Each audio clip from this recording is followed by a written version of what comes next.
নমস্কাৰ শ্ৰদ্ধাৰ শিক্ষাগুৰুসকল, আশা কৰোঁ আপোনালোকে ভালেই আছে। এইবাৰ ৰাজ্যৰ যি অপ্ৰাধিকৃত বিদ্যালয় আছে সেই অপ্ৰাধিকৃত শিক্ষক কৰ্মচাৰী সংস্থাৰ এক বিশেষ অভিযোগ আৰু এই অভিযোগ অনুসৰি অভিভাৱকসকলৰ লগত লৈ এইবাৰ আন্দোলনৰ হুংকাৰ প্ৰদান কৰিছে। মুঠ 177খন উচ্চতৰ মাধ্যমিক বিদ্যালয়ৰ 60খন কলেজ।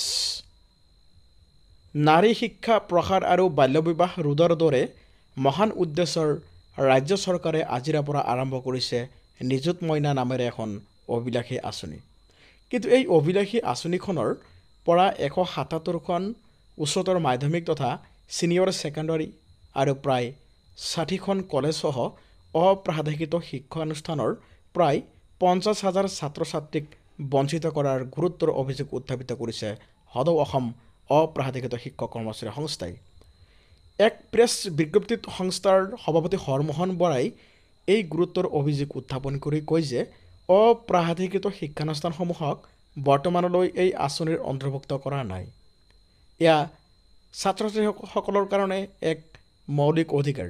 অপ্ৰাধিকৃত শিক্ষানুষ্ঠানত অধ্যয়নৰত এই দুখীয়া পৰিয়ালৰ ছাত্ৰ ছাত্ৰীসকলক অন্তৰ্ভুক্ত নকৰি চৰকাৰে চৰম অন্যায় কৰিছে। সেয়েহে অতি শীঘ্ৰে অপ্ৰাধিকৃত শিক্ষানুষ্ঠানসমূহৰ ছাত্ৰ ছাত্ৰীসকলক অন্তৰ্ভুক্ত কৰিবলৈ চৰকাৰে আহ্বান জনায়। লগতে অতি শীঘ্ৰে অপ্ৰাধিকৃত শিক্ষানুষ্ঠানসমূহৰ যি ছাত্ৰ ছাত্ৰী আছে এই ছাত্ৰ ছাত্ৰীসকলক অন্তৰ্ভুক্ত কৰিবলৈ চৰকাৰক আহ্বান জনাইছে আৰু চৰকাৰী শিক্ষানুষ্ঠানৰ ছাত্ৰ ছাত্ৰীসকলক এই আঁচনিৰ অধীনত সামৰি লোৱাৰ দৰে চৰকাৰক তেওঁলোকে ধন্যবাদ জ্ঞাপন কৰিছে। সমান্তৰালভাৱে অপ্ৰাধিকৃত শিক্ষানুষ্ঠানত অধ্যয়নৰ ছাত্ৰ ছাত্ৰীসকলক কিয় ষড়যন্ত্ৰমূলকভাৱে বঞ্চিত কৰা হৈছে এইদৰে প্ৰশ্ন উত্থাপিত কৰে। শিক্ষকসকলক অপ্ৰাধিকৃত হৈ আছে আৰু 20ৰ পৰা 25 বছৰ ধৰি বিনা বেতনে এই শিক্ষকসকলে শিক্ষকতা কৰি আছে। বিভিন্ন সময়ত ন্যায্য প্ৰাপ্তিৰ বাবে আন্দোলন প্ৰতিবাদ তেওঁলোকে কৰি আহিছে, কিন্তু এই শিক্ষকসকলৰ লগত দৰিদ্ৰ ছাত্ৰ ছাত্ৰীসকলক বঞ্চিত কৰাৰ ষড়যন্ত্ৰ কিয় ৰচা হৈছে বুলি প্ৰশ্ন উত্থাপন কৰে। আৰু এই বঞ্চনা কৰা কাৰ্যক গৰিহণা দি হৰমোহন বৰাই কয় যে এই ছাত্ৰ ছাত্ৰীসকলক দেশৰ ভৱিষ্যত। চৰকাৰী শিক্ষানুষ্ঠানত অধ্যয়নত আৰু অপ্ৰাধিকৃত শিক্ষানুষ্ঠানত অধ্যয়নত ছাত্ৰ ছাত্ৰীসকলৰ মাজত কোনো পাৰ্থক্য নাই। এই ছাত্ৰ ছাত্ৰীসকল বঞ্চিত নকৰি নিযুত মইনা আঁচনিৰ অধীনত অন্তৰ্ভুক্ত কৰি উপকৃত কৰিবৰ কাৰণে আহ্বান জনাইছে। ইতিমধ্যে অপ্ৰাধিকৃত নিম্ন প্ৰাথমিক আৰু উচ্চ প্ৰাথমিক বিদ্যালয়সমূহত মধ্যাহ্ন ভোজন, বিনামূলীয়া পাঠ্যপুথি, বিনামূলীয়া ইউনিফৰ্ম আদি কৰ্তন কৰা হৈছে। এই বিদ্যালয়সমূহক প্ৰাধিকৰণ কৰা হ'ব বুলি আলোচনাৰ সময়ত আশ্বাস দি পৰৱৰ্তী সময়ত অপ্ৰাধিকৃত শিক্ষানুষ্ঠানৰ শিক্ষাৰ্থীক চৰকাৰী আঁচনিৰ পৰা বঞ্চিত কৰা কাৰ্যক সংস্থাই দুখ প্ৰকাশ কৰে। অপ্ৰাধিকৃত শিক্ষানুষ্ঠানসমূহত অধ্যয়নত শিক্ষাৰ্থীসকলক বঞ্চিত নকৰিবলৈ আহ্বান জনাইছে আৰু সমান্তৰালভাৱে আগন্তুক সময়ত পুনৰ বঞ্চিত কৰিলে অভিভাৱকসকলক লগত লৈ প্ৰতিবাদী কাৰ্যসূচী গ্ৰহণ কৰিব বুলি হুংকাৰ প্ৰদান কৰিছে। আৰু এইদৰে অপ্ৰাধিকৃত শিক্ষক কৰ্মচাৰীসকলে যি দুখ প্ৰকাশ কৰিছে এয়া তেওঁলোকৰ এক ন্যায্য প্ৰাপ্তি, এক মৌলিক অধিকাৰ। যিহেতু ছাত্ৰ ছাত্ৰীসকলক দেশৰ ভৱিষ্যত নাগৰিক, এই শিশুসকলক বঞ্চিত কৰা মানে এটা অন্যায় কৰা বুলি দাবী উত্থাপিত কৰিছে হৰমোহন বৰা ডাঙৰীয়াই। এনেকুৱা গুৰুত্বপূৰ্ণ ইনফৰমেশ্যন আমাৰ এই চেনেলৰ জৰিয়তে পাই থাকিব, আগন্তুক আৰু আমাৰ লগত জড়িত হৈ থাকিব। এতিয়া মুখ্যমন্ত্ৰীয়ে যি নিযুত মইনা আঁচনি আৰম্ভ কৰিছে সেই আঁচনিখনত আচলতে কি কি প্ৰদান কৰিছে সেই বিষয়ে আমি এতিয়া আগবাঢ়িম। আপোনালোকে যদি লক্ষ্য কৰে মুখ্যমন্ত্ৰীৰ নিযুত মইনা আঁচনিৰ শুভাৰম্ভ ইয়াতে অসম চৰকাৰে এক গুৰুত্বপূৰ্ণ ভাল পদক্ষেপ গ্ৰহণ কৰিছে। বাল্যবিবাহ ৰোধ, উচ্চ শিক্ষাত কন্যা শিক্ষাৰ্থীক নামভৰ্তি বৃদ্ধি, পিতৃ মাতৃক আৰ্থিক বোজা লাঘৱৰ লক্ষ্য। প্ৰায় 1.59 মানে 1 লাখ প্ৰায় 59,000 ছাত্ৰ ছাত্ৰীলৈ আৰ্থিক অনুদান চৰকাৰৰ। বিশেষকৈ হায়াৰ ছেকেণ্ডাৰী অৰ্থাৎ উচ্চতৰ মাধ্যমিক প্ৰথম বৰ্ষৰ নামভৰ্তি কৰা প্ৰতিগৰাকী যোগ্য প্ৰাৰ্থীয়ে প্ৰতি মাহে 1,000 টকাকৈ লাভ কৰিব আৰু ইয়াতে মুঠ প্ৰায় 10,000 টকা। স্নাতক প্ৰথম বৰ্ষৰ নামভৰ্তি কৰা ছাত্ৰ ছাত্ৰীয়ে প্ৰতি মাহে 1,250 টকাকৈ লাভ কৰিব আৰু মুঠ টোটেল 12,500টা স্নাতকোত্তৰ তথা BEd প্ৰথম বৰ্ষত নামভৰ্তি কৰা ছাত্ৰ ছাত্ৰীয়ে মাহিলী 2,500 টকাকৈ মুঠ 25,000 টকা বেংক একাউণ্ট যোগে লাভ কৰিব বুলি আঁচনিত গ্ৰহণ কৰিছে। গতিকে যিসকল ছাত্ৰ ছাত্ৰীয়ে BEdত এডমিশ্যন লৈছে তেওঁলোকৰ কাৰণেও অসম চৰকাৰে গুৰুত্বপূৰ্ণ ভাল পদক্ষেপসমূহ লৈছে। গতিকে অসম চৰকাৰৰ এনে পদক্ষেপ ছাত্ৰ ছাত্ৰীসকলৰ ভৱিষ্যত নিশ্চয় উজ্জ্বল কৰিব। তেওঁলোকৰ পঢ়াৰ প্ৰতি যি আগ্ৰহ আছে সেই আগ্ৰহ যি মটিভেট আছে দ্বিগুণ বৃদ্ধি পাব। ছাত্ৰ ছাত্ৰীসকলৰ বহুতো ফাইনেন্সিয়েলৰ প্ৰব্লেমৰ কাৰণে তেওঁলোকে এডমিশ্যন ল'বলৈ নাপায়। অসম চৰকাৰে যি পদক্ষেপ গ্ৰহণ কৰিছে সেয়া এক বলিষ্ঠ পদক্ষেপ। বিশেষকৈ BEdৰ কাৰণে মাহিলী তেওঁলোকে 2500 টকাকৈ লাভ কৰিব। এতিয়া আমি ইয়াৰ ভিতৰত কি কি আছে সেই বিষয়ে আমি আলোচনা কৰিম। বাল্যবিবাহ ৰোধ, উচ্চ শিক্ষাত কন্যা শিক্ষাৰ্থীক নামভৰ্তি বৃদ্ধি, কন্যা সন্তানক শিক্ষা প্ৰদানৰ ক্ষেত্ৰত পিতৃ মাতৃৰ পৰা আৰ্থিক বোজা লাভ কৰা আদি উদ্দেশ্যে ৰাজ্য চৰকাৰে গ্ৰহণ কৰা মুখ্যমন্ত্ৰীৰ নিযুত মইনা অভিলেখে আঁচনিখনত প্ৰথম বাৰ্ষিক অনুদান প্ৰদান কৰা হয়। ছাত্ৰ ছাত্ৰী সবলীকৰণৰ জৰিয়তে সামাজিক উত্তৰণৰ সুদূৰ প্ৰসাৰীৰ লক্ষ্যৰে ৰাজ্য চৰকাৰে শুভাৰম্ভ কৰা এই আঁচনিত আৰ্থিক অনুদান প্ৰদানৰ অৰ্থে খানাপাৰাৰ অসম পশু চিকিৎসালয় বিজ্ঞান মহাবিদ্যালয় খেলপথাৰত আয়োজিত কেন্দ্ৰীয় অনুষ্ঠানত মাননীয় মুখ্যমন্ত্ৰী ডক্টৰ হিমন্ত বিশ্ব শৰ্মাই অংশগ্ৰহণ কৰাৰ লগত কামৰূপ মহানগৰ, কামৰূপ আৰু মৰিগাঁও জিলাৰ আটাইকেইটা বিধানসভা সমষ্টিৰ মুঠ 24,348 গৰাকী ছাত্ৰীলৈ আনুষ্ঠানিকভাৱে অনুদান প্ৰদান কৰে। আৰু উল্লেখযোগ্য যে অহা 3টা বৰ্ষত এই আঁচনিৰ জৰিয়তে ৰাজ্য চৰকাৰে 10 লাখ ছাত্ৰ ছাত্ৰীক অনুদান প্ৰদান কৰিব বুলি লক্ষ্য নিৰ্ধাৰণ কৰিছে। ইয়াৰে প্ৰথম বছৰত উচ্চ শিক্ষা গ্ৰহণকাৰী প্ৰায় 57,635 গৰাকী আৰু মাধ্যমিক শিক্ষানুষ্ঠানত প্ৰায় আপোনাৰ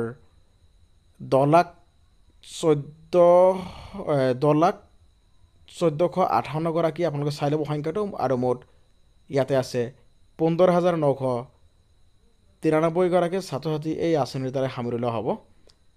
সংখ্যাটো ভুল হ'লে আপোনালোকে অনুগ্ৰহ কৰি ভালকৈ চাই ল'ব। চলিত বিত্তীয় বৰ্ষত এই আঁচনিখনৰ জৰিয়তে ৰাজ্য চৰকাৰে মুঠ 240 কোটি টকা অনুদান প্ৰদানৰ ব্যৱস্থা গ্ৰহণ কৰিছে। আৰু এই বছৰ উচ্চতৰ মাধ্যমিক প্ৰথম বৰ্ষত নামভৰ্তি কৰা প্ৰতিগৰাকী যোগ্য ছাত্ৰ ছাত্ৰীয়ে প্ৰতিমাহে 1000 টকাকৈ মুঠ 10,000 টকা আৰু স্নাতক প্ৰথম বৰ্ষৰ নামভৰ্তি কৰা প্ৰতিগৰাকী যোগ্য ছাত্ৰ ছাত্ৰীয়ে প্ৰতিমাহে 1250 টকাকৈ আৰু মুঠ ইয়াতে 12,500 টকা আৰু স্নাতকোত্তৰ তথা BEd প্ৰথম বৰ্ষত নামভৰ্তি কৰা প্ৰতিগৰাকী যোগ্য প্ৰাৰ্থীয়ে মাহিলী 2500 টকাকৈ টোটেল 25,000 টকা বেংক একাউণ্ট যোগে লাভ কৰিব। গ্ৰীষ্ম বন্ধৰ 2টা মাহক বাদ দি বছৰত 10,000 বিশেষকৈ 10 মাহত তেওঁলোকে এই ধন লাভ কৰিব। ব্যক্তিগত শিক্ষানুষ্ঠানত নামভৰ্তি কৰা ছাত্ৰ ছাত্ৰীৰ বাহিৰে উচ্চতৰ মাধ্যমিক, স্নাতক আৰু স্নাতকোত্তৰ তথা BEdৰ প্ৰথম বৰ্ষত নামভৰ্তি কৰা চৰকাৰী আৰু ভেঞ্চাৰ শিক্ষানুষ্ঠানৰ ছাত্ৰ ছাত্ৰীসকলক এই আঁচনিৰ আঁতৰলৈ আহিব।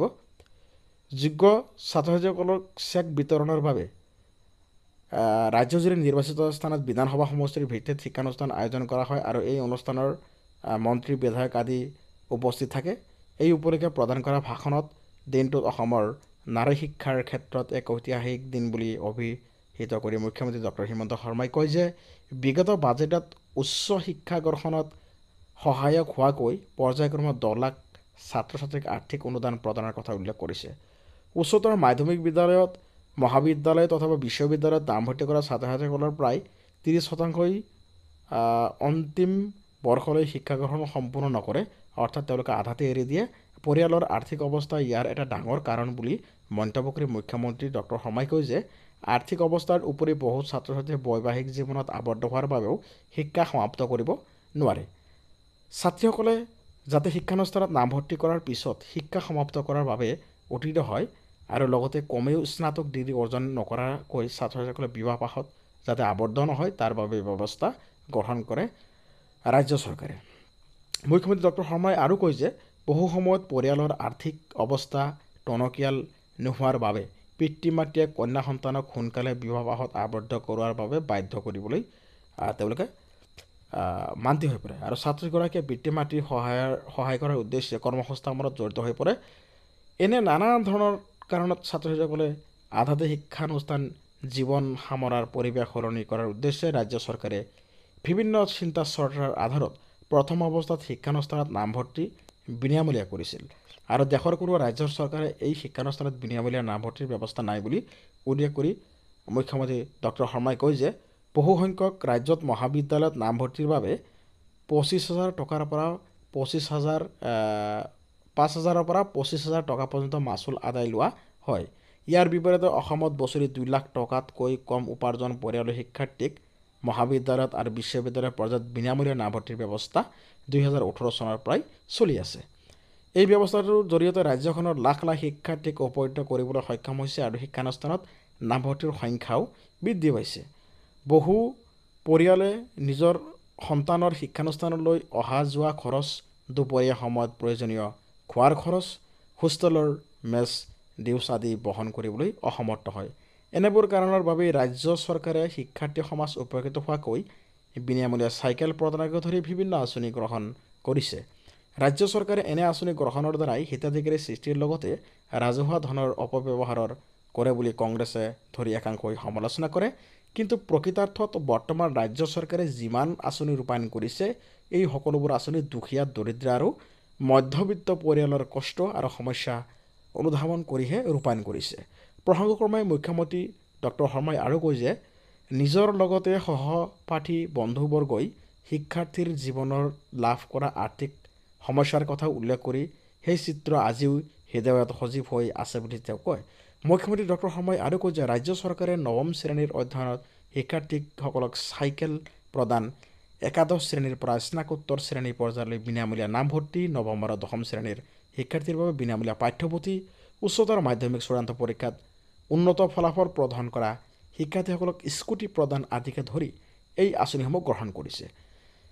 বিনামূলীয়া নামভৰ্তিৰ ব্যৱস্থা বন্ধ হ'লেই বহু শিক্ষাৰ্থীয়ে শিক্ষা গ্ৰহণৰ পৰা বঞ্চিত হ'ব আৰু মুখ্যমন্ত্ৰী নিযুত মইনা আঁচনিৰ অধীনত প্ৰদান কৰা ধনৰাশিয়ে বহু অভিভাৱকৰ সমস্যাৰ অৱসান ঘটাব বুলিও মুখ্যমন্ত্ৰী ডক্টৰ শৰ্মাই এইদৰে বক্তব্য প্ৰদান কৰে। এক বহুমূলীয়া ভাষণত ডক্টৰ শৰ্মাই আৰু কয় যে ৰাজ্যৰ উচ্চতাৰে আৰু মেধাৰ ভিত্তিত চৰকাৰী চাকৰিত নিয়োগৰ সুবিধা সৃষ্টি হোৱা সমান্তৰালকৈ এক উদ্যোগীকৰণৰ পৰিৱেশ গঢ়ি উঠিছে। ফলত চৰকাৰী চাকৰিৰ পৰিৱৰ্তে অন্য ক্ষেত্ৰতো নিযুক্তি হোৱাৰ পথ প্ৰশস্ত হ'ব বুলি তেওঁ বিশ্বাস কৰিছে। এনে প্ৰেক্ষাপটত শিক্ষা গ্ৰহণত প্ৰয়োজনীয়তাও বৃদ্ধি পাইছে আৰু বৰ্তমানৰ ৰাজ্য চৰকাৰে হিতাধিকাৰীৰ সৃষ্টি নহয়, ভৱিষ্যতৰ অসমক আগুৱাই লৈ যাব পৰাকৈ মানৱ সম্পদৰহে সৃষ্টি কৰিছে। অসমৰ বিকাশৰ পথেৰে আগুৱাই লৈ গৈ ভাৰতবৰ্ষৰ ভিতৰতেই এখন সৰ্বশ্ৰেষ্ঠ ৰাজ্যৰ সৈতে প্ৰতিষ্ঠা কৰিব পৰা এটা নতুন প্ৰজন্ম সৃষ্টিৰ কামৰ ৰাজ্য চৰকাৰে নিজকে নিয়োগ কৰিছে। মুখ্যমন্ত্ৰী ডক্টৰ হিমন্ত বিশ্ব শৰ্মাই কয় যে মুখ্যমন্ত্ৰীৰ নিযুত মইনা আঁচনিৰ অন্তৰ্ভুক্ত ছাত্ৰ ছাত্ৰীসকলে অহা নৱেম্বৰ মাহৰ পৰা প্ৰতি মাহে 11 তাৰিখে নিজৰ বেংক একাউণ্টত বিনামূলীয়াকৈ আঁচনিৰ ধনৰাশি লাভ কৰিব। আগন্তুক বাজেটত ৰাজ্যৰ যুৱকসকলৰ বাবেও আঁচনি গ্ৰহণ কৰিব বুলি শৰ্মাই এইদৰে প্ৰকাশ কৰে আৰু কয় যে সমাজৰ বাবে নাৰী শিক্ষা অতি প্ৰয়োজনীয়। নাৰী শিক্ষা সাৰ্বজনীন নোহোৱাৰ পৰ্যন্ত সমাজ এখন আগবাঢ়ি যাব নোৱাৰে। 1935 চনতেই অসমত নাৰী শিক্ষাৰ জয়যাত্ৰা আৰম্ভ হৈছিল। এই জয়যাত্ৰা ৰাজ্য চৰকাৰে আজি এক নতুন দিগন্তলৈ ধাৱমান কৰিছে। মুখ্যমন্ত্ৰীৰ নিযুত মইনা আঁচনিৰ ৰূপায়ণ হোৱা আজিৰ 6 অক্টোবৰৰ দিনটোত অসমৰ নাৰী শিক্ষাৰ ক্ষেত্ৰত এক ঐতিহাসিক দিন হৈ ৰ'ব বুলি ভাষণত প্ৰকাশ কৰে আৰু কয় যে প্ৰথম বৰ্ষৰ নিযুত মইনাৰ ধন লাভ কৰা শিক্ষাৰ্থীসকলক দ্বিতীয় বৰ্ষৰ উত্তীৰ্ণ হোৱাৰ লগতে শিক্ষানুষ্ঠানত থাকিবলগীয়া উপস্থিতি, নিয়মানুৱৰ্তিতা আৰু চাৰিত্ৰিক গৌৰৱ অক্ষুণ্ণ ৰাখিলেহে পৰৱৰ্তী বৰ্ষত ধন লাভ কৰিব। তদুপৰি স্নাতক উত্তীৰ্ণ নোহোৱালৈকে তেওঁলোকে বিবাহপাশত আবদ্ধ হ'লে এই আঁচনিৰ পৰা বঞ্চিত হ'ব। অৱশ্যে স্নাতকোত্তৰ শ্ৰেণীৰ ছাত্ৰীসকল বিবাহপাশত আবদ্ধ হ'লেও এই আঁচনিৰ সুবিধা লাভ কৰিব। আজিৰ এই কেন্দ্ৰীয় অনুষ্ঠানত শিক্ষামন্ত্ৰী ডক্টৰ ৰণোজ পেগু, জলসম্পদ মন্ত্ৰী পীযুষ হাজৰিকা, সাংসদ ভুৱনেশ্বৰ কলিতা, বিজুলী কলিতা মেধি, বিধায়ক ভৱেশ কলিতা, অতুল বৰা, হেমাংশু ঠাকুৰীয়া, দিগন্ত কলিতা আৰু বহুতো মন্ত্ৰীসকল এই বৈঠকত উপস্থিত থাকে।